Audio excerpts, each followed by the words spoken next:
Now, there are some who question the scale of our ambitions, who suggest that our system cannot tolerate too many big plans.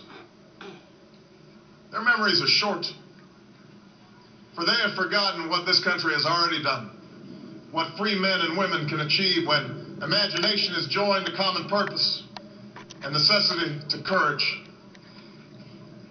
What the cynics fail to understand is that the ground has shifted beneath them, that the stale political arguments that have consumed us for so long no longer apply. The question we ask today is not whether our government is too big or too small, but whether it works, whether it helps families find jobs at a decent wage, care they can afford, a retirement that is dignified. Where the answer is yes, we intend to move forward. Where the answer is no, programs will end. And those of us who manage the public's dollars will be held to account to spend wisely, reform bad habits, and do our business in the light of day, because only then can we restore the vital trust between a people and their government. Nor is the question before us whether the market is a force for good or ill. Its power to generate wealth and expand freedom is unmatched. But this crisis has reminded us that without a watchful eye, the market can spin out of control. The nation cannot prosper long when it favors only the prosperous. The success of our economy has always depended not just on the size of our gross domestic product, but on the reach of our prosperity, on the ability to extend opportunity to every willing heart. Not out of charity, but because it is the surest route to our common good. That was her breath.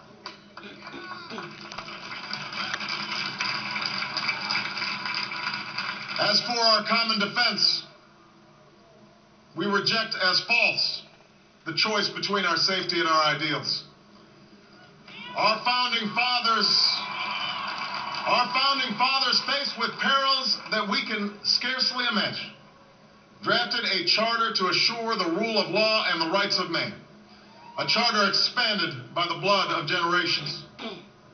Those ideals still light the world, and we will not give them up for expedience sake. And so, to all the other peoples and governments who are watching today, from the grandest capitals to the small village where my father was born, know that America is a friend of each nation and every man, woman, and child who seeks a future of peace and dignity, and we are ready to lead once more.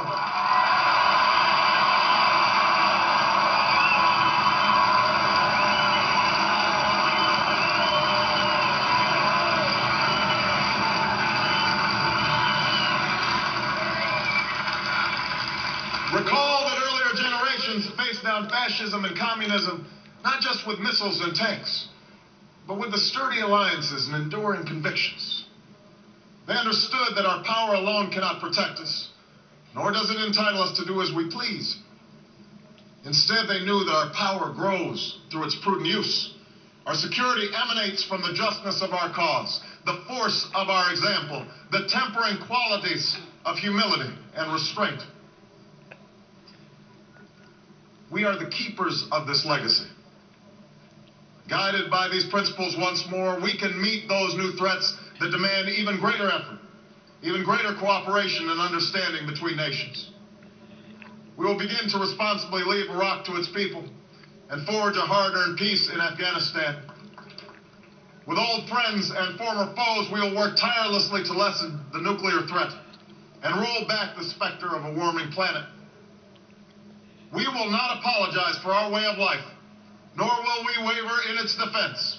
And for those who seek to advance their aims by inducing terror and slaughtering innocents, we say to you now that our spirit is stronger and cannot be broken. You cannot outlast us, and we will defeat you. Damn, he's been talking forever. He's been talking forever. This would have been off by now. For we know that our patchwork heritage is a strength, not a weakness. We are a nation of Christians and Muslims, Jews and Hindus, and non-believers.